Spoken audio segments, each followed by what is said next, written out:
2 Samuel chapter 8. After this, David struck the Philistines and subdued them, and David took the bridle of the mother city out of the hand of the Philistines. He defeated Moab and measured them with the line, making them to lie down on the ground, and he measured 2 lines to put to death, and 1 full line to keep alive. The Moabites became servants to David and brought tribute. David also struck Hadaezer the son of Rehob, king of Zobah, as he went to recover his dominion at the river. David took from him 1,700 horsemen and 20,000 footmen.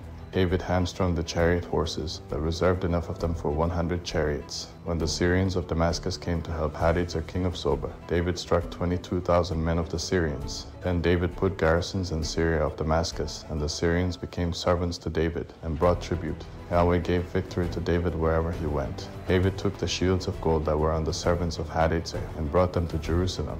From Beta and from Baradai, cities of Hadaezer, King David took a great quantity of bronze. When Toi king of Hamath heard that David had struck all the army of Hadaezer, then Toi sent Joram his son to King David to greet him and to bless him, because he had fought against Hadaezer and struck him, for Hadaezer had wars with Toi.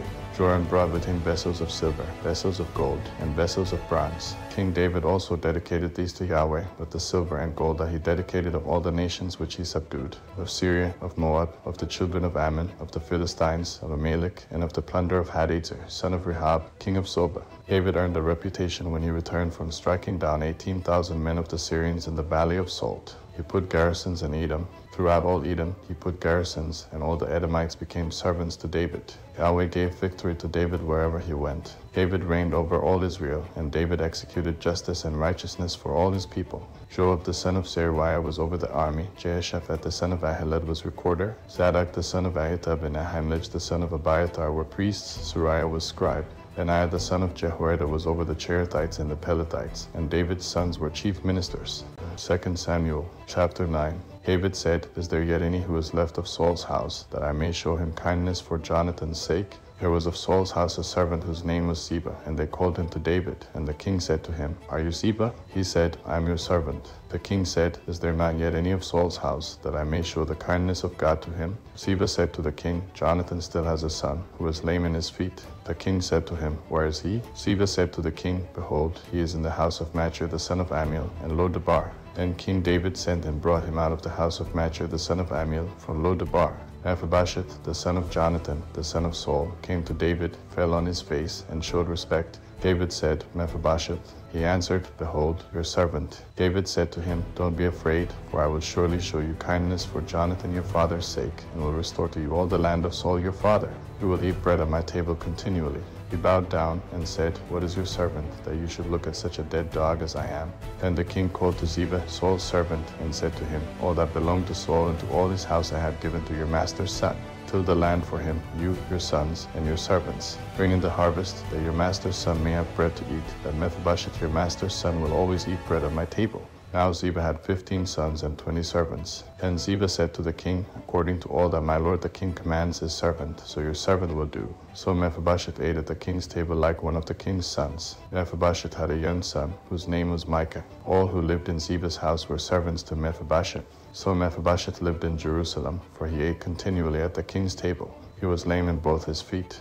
2 Samuel chapter 10. After this, the king of the children of Ammon died, and Hanan his son reigned in his place. David said, I will show kindness to Hanan the son of Nahash, as his father showed kindness to me. So David sent by his servants to comfort him concerning his father. David's servants came into the land of the children of Ammon.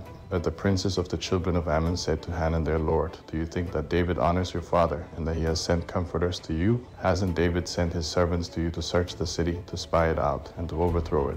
So Hanan took David's servants, shaved off 1/2 of their beards, and cut off their garments in the middle, even to their buttocks, and sent them away.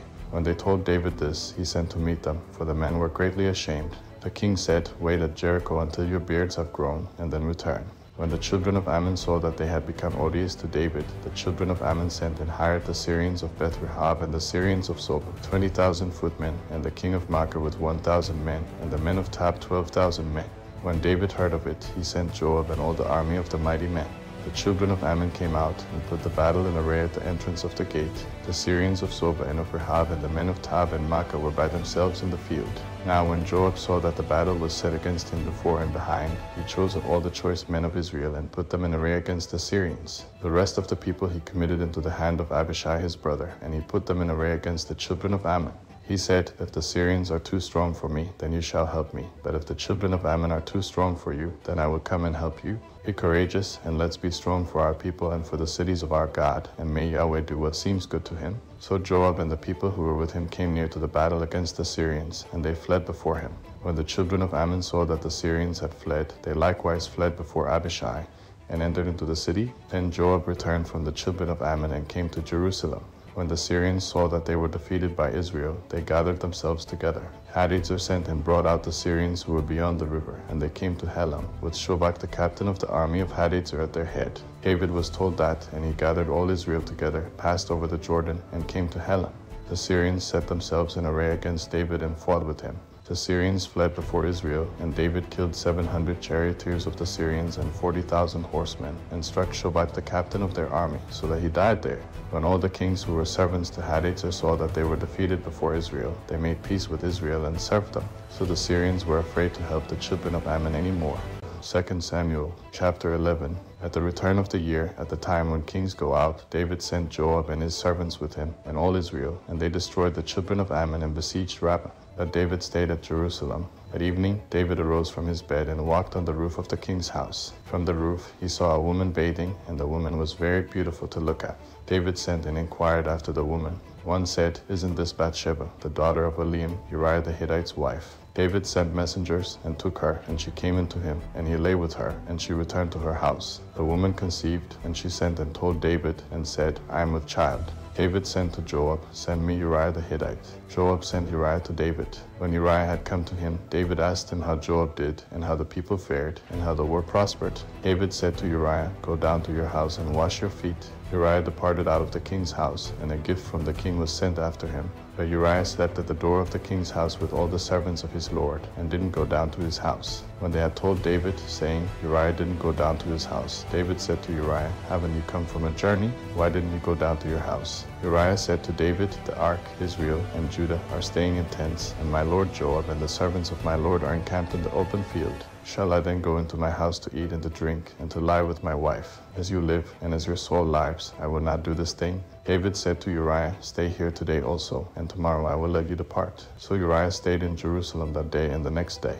When David had called him, he ate and drank before him, and he made him drunk. At evening, he went out to lie on his bed with the servants of his lord, but didn't go down to his house. In the morning, David wrote a letter to Joab and sent it by the hand of Uriah. He wrote in the letter, saying, "Send Uriah to the forefront of the hottest battle, and retrieve from him, that he may be struck and die." When Joab kept watch on the city, he assigned Uriah to the place where he knew that valiant men were. The men of the city went out and fought with Joab. Some of the people fell, even of David's servants, and Uriah the Hittite died also. Then Joab sent and told David all the things concerning the war. And he commanded the messenger, saying, "When you have finished telling all the things concerning the war to the king, it shall be that, if the king's wrath arise, and he asks you, 'Why did you go so near to the city to fight?' Didn't you know that they would shoot from the wall? Who struck Abimelech the son of Jerubbesheth? Didn't the woman cast an upper millstone on him from the wall, so that he died at Thebez? Why did you go so near the wall?' Then you shall say, 'Your servant Uriah the Hittite is also dead.'" So the messenger went and came and showed David all that Joab had sent him for. The messenger said to David, "The men prevailed against us, and came out to us into the field, and we were on them even to the entrance of the gate.